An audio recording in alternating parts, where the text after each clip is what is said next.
सोचेंगे तुम्हें प्यार, सोचेंगे तुम्हें प्यार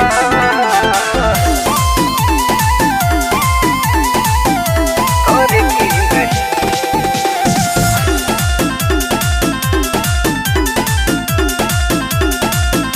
सोचेंगे तुम्हें प्यार करेगी नहीं, ये दिल बेकरार करेगी नहीं। सोचेंगे तुम्हें प्यार करेगी नहीं, ये दिल बेकरार करेगी नहीं।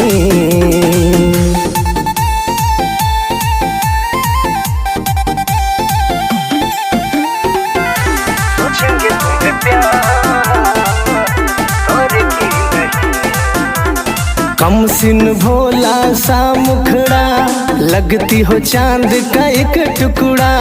हम कितनी तारीफ करें, देख के तुमको आए भरे।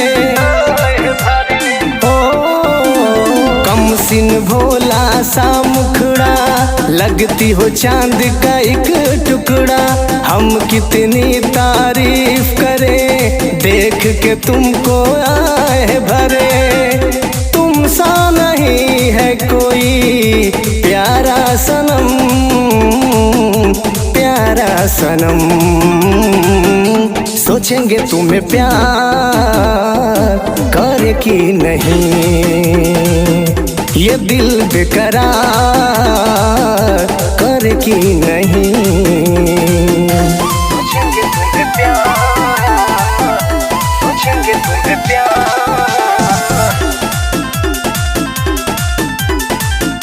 करेगी नहीं। रखेंगे तुमको निगाहों में, भर लेंगे तुम्हें बाहों में। जुल्फों को हम सुलझाएंगे, इश्क में दुनिया भुलाएंगे।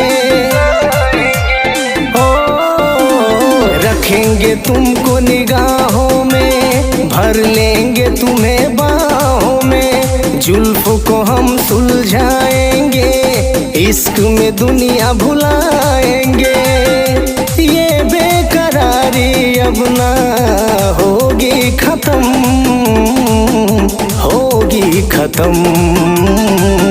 सोचेंगे तुम्हें प्यार करेगी नहीं, ये दिल बेकरार करेगी नहीं। I love you.